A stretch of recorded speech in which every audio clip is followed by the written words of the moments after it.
So ಮಿಥುನ ರಾಶಿ ಬಗ್ಗೆ ಹೇಳೋದಾದ್ರೆ, ಮಿಥುನ ರಾಶಿಯವರಿಗೆ ಕಾಯಿಲೆಗಳು ಜಾಸ್ತಿ ಆಗುತ್ತೆ. ಜನ್ಮ ಗುರು ಬಂದಾಗ ಶುಗರ್ ಬಂದುಬಿಡುತ್ತೆ. ಯಾಕಂದರೆ ಶುಗರ್ಗೆ ಅಧಿದೇವತೆಗಳಿರುತ್ತೆ. ನಾನು ಸಾಕಷ್ಟು ಹೇಳ್ಬೋದು, ನನಗಿರೋ ಟೈಮಲ್ಲಿ ಎಷ್ಟಿದೆ ಅಷ್ಟು ಹೇಳ್ತೀನಿ. ವೃಷಭ ರಾಶಿಯವರಿಗೆ ಆದಮೇಲೆ ಮಿಥುನ ರಾಶಿಯವರಿಗೆ ಶುಗರ್ ಬಂದುಬಿಡುತ್ತೆ. ಇವಾಗ ಸದ್ಯದಲ್ಲಿ ಶುಗರ್ ಕಾಯಿಲೆಗಳನ್ನ ಅತಿ ಹೆಚ್ಚು ನೋಡ್ತಾರೆ. ಮತ್ತು ವಾಹನ ಖರೀದಿಯನ್ನು ನೀವು ಅತಿ ಹೆಚ್ಚು ಮಾಡ್ಬೋದು. ಮತ್ತು ವೃಷಭ ರಾಶಿಯವರಿಗೆ ಲಗ್ನದಲ್ಲಿ ಗುರು ಇರೋದ್ರಿಂದ ಗಂಡ ಹೆಂಡತಿ ಜಗಳಗಳು ಭಾಳ ವಿಶೇಷ, ಗಂಡ ಹೆಂಡತಿ ಜಗಳಗಳು ಎಲ್ಲನೂ ಕೂಡ ನೋಡ್ತೀರ.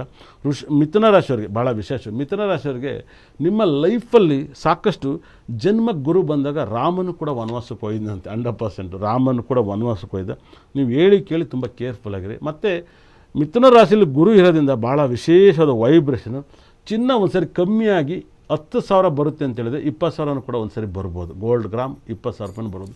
ನಾನು 3,000 ರೂಪಾಯಿ ಇದ್ದಾಗ 10,000 ರೂಪಾಯಿ ಬರುತ್ತೆ ಅಂತ ಪಿಟಿಷನ್ ಮಾಡಿದ್ದೆ, ಬೇಗ ಬಂದೈತೆ. ಹಾಗಾಗಿ ಒಂದು ಸರಿ ಕಮ್ಮಿಯಾಗಿ 20,000 ರೂಪಾಯಿ ಕೂಡ ಬೆಲೆ ಬಾಳುತ್ತೆ ಒಂದು ಗ್ರಾಮ್ ಗೋಲ್ಡು. ದಯವಿಟ್ಟು ಚಿನ್ನವನ್ನು ಯಾರು ಮಾರಬೇಡಿ, ದಯವಿಟ್ಟು ತಗೊಳ್ಳಿ. ಮಿಥುನ ರಾಶಿಯಲ್ಲಿ ಈ ವರ್ಷ ಏನು ಅಂತ ಏನು ಹೇಳೋ ಥರ ಏನಿಲ್ಲ. 100% ಭಾಳ ಕೇರ್ಫುಲ್ಲಾಗಿರಿ. ಮತ್ತು 9ನೇ ಮನೇಲಿ ರಾಹು ಗ್ರಹ ಇದ್ದಾನೆ, 3ನೇ ಮನೇಲಿ ಕೇತು ಗ್ರಹ ಇದ್ದಾನೆ. 3ನೇ ಮನೇಲಿ ಕೇತು ಇದ್ದಾಗ ಭಾಳ ವಿಶೇಷವಾಗಿ ಫ್ರೆಂಡ್ಶಿಪ್ಪಿಂದ ಕೆಟ್ಟ ಹೆಸರನ್ನು ತಗೋತಾರೆ. ನೋಡಿ, ಮಿಥುನ ರಾಶಿಯವರು ಕುಮಾರಸ್ವಾಮಿ ಮಿಥುನ ನಕ್ಷತ್ರ, ಆರಿದ್ರ ನಕ್ಷತ್ರ, ಅವರು ಡಿ ಕೆ ಶಿವಕುಮಾರ್ನ ಬೈತಾ ಇದ್ದಾರೆ. ಡಿ ಕೆ ಶಿವಕುಮಾರ್ ಅವರು ವೃಷಭ ರಾಶಿ, ಶನಿ ದೃಷ್ಟಿ ಬಂದು ಅವ್ರನ್ನೇ ಇವರು ಕಿತ್ತಾಡ್ತಾ ಇದ್ದಾರೆ. ಯಾಕಂದರೆ ಇವರಿಬ್ಬರಿಗೂ ಕಾಂಬಿನೇಷನ್ ನಿಮ್ಗೆ ನೋಡ್ರೆ ಗೊತ್ತಾಗುತ್ತೆ. ಹಾಗಾಗಿ ಮಾತಿನ ಮೇಲೆ ಗಮನ ಇರಬೇಕು. ಇವರು ಕೂಡ 10ನೇ ಮನೇಲಿ ಶನಿ ಇರೋದ್ರಿಂದ ನೀವೇನಾದ್ರು ಒಂದು ಬದಲಾವಣೆಯನ್ನು ಕಾಣ್ತೀರ 100%. ಧರ್ಮ ಕರ್ಮಾಧಿಪತಿ 10ನೇ ಮನೇಲಿದ್ದಾಗ ನಿಮ್ಗೆ ವಿಪರೀತ ರಾಜಯೋಗ. ಮತ್ತು ಮಿಥುನ ರಾಶಿಯ ಮನೆಯಲ್ಲಿ ತಂದೆಗೆ ಆರೋಗ್ಯ ಸಮಸ್ಯೆ ಬರ್ಬೋದು, ಮತ್ತು ತಂದೆಯನ್ನು ಕಳ್ಕೋಬೋದು. ತಂದೆಗೆ ಮಾತ್ರ ಅಟ್ಯಾಕ್ ಮಾಡುತ್ತೆ.